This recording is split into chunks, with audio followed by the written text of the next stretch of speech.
নমস্কাৰ সকলোকে স্বাগতম জনাইছো আৰু আপোনালোকে চাই আছে অজয় দা টেক অসমীয়া বন্ধুসকল আজিৰ এই ভিডিঅ'টো সকলোৰ কাৰণে বহুতো ইম্পৰ্টেণ্ট এই কাৰণে মই ইম্পৰ্টেণ্ট কৈছোঁ নতুন সকলো ইউটিউবাৰ লগত হৈ আছে আৰু যদি নাই হোৱা এদিন নহয় এদিন হ'ব প্ৰব্লেমটো হৈছে কপিৰাইট আপোনালোকে থাম্বনেল চাই বুজি পাইছেই চাগে কপিৰাইট কাৰ আহি আছে কমেণ্ট কৰি জনাবচোন ক্লেইম দুই ধৰণৰ আহে ষ্ট্ৰাইক আৰু ক্লেইম আমাৰ হাতত থাকে আমি নিজেই অতৰাব পাৰোঁ ভিডিঅ'ৰ পৰা ক্লেইম কেনেকৈ আহিব পাৰে ভাবি আছে নহয় জানো জিটি মিউজিক ইউজ কৰিলে কপিৰাইট ক্লেইম আহে সেইকাৰণে ভিডিঅ' এটাত বেকগ্ৰাউণ্ড মিউজিক লগোৱাৰ আগতেই আপোনালোকে ন' কপিৰাইট মিউজিকটো বিচাৰি ল'ব বলক এতিয়া ষ্ট্ৰাইক কেনেকৈ আহিব পাৰে দুটামান উদাহৰণ দিছোঁ আৰু ষ্ট্ৰাইকৰ পৰা সাৱধান হয়তো আপোনাৰ চেনেল বা মোৰ চেনেল ডিলেটো হ'ব পাৰে ষ্ট্ৰাইক আহিব যেতিয়া আমি ইউটিউব কমিউনিটিৰ গাইডলাইন ফ'ল' নকৰোঁ তেতিয়া ইউটিউবৰ ফালৰ পৰা ষ্ট্ৰাইক দিব পাৰে আৰু বেলেগৰ ভিডিঅ'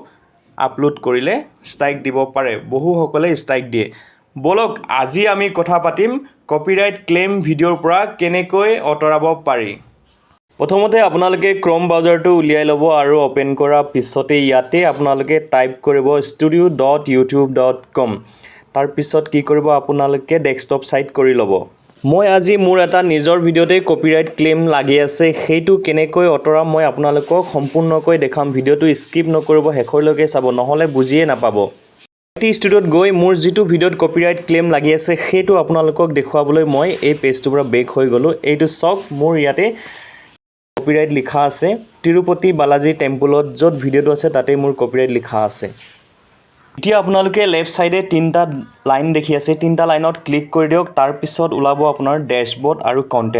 কন্টেন্টত ক্লিক কৰি দিব কন্টেন্টত ক্লিক কৰাৰ পিছতেই আপোনালোকে ফিল্টাৰত ক্লিক কৰিব ফিল্টাৰত ক্লিক কৰাৰ পিছতেই কপিৰাইট বুলি দুই নম্বৰ এটা অপচন লাব কপিৰাইটত ক্লিক কৰিব তাৰ পিছত যিটো ভিডিঅ'ত কপিৰাইট থাকিব সেই ভিডিঅ'টো ওপেন হৈ যাব এতিয়া কপিৰাইট থকা ভিডিঅ'টোত ক্লিক কৰি দিয়াৰ লগে লগে নতুন এটা পেজ ওপেন হৈ আহিব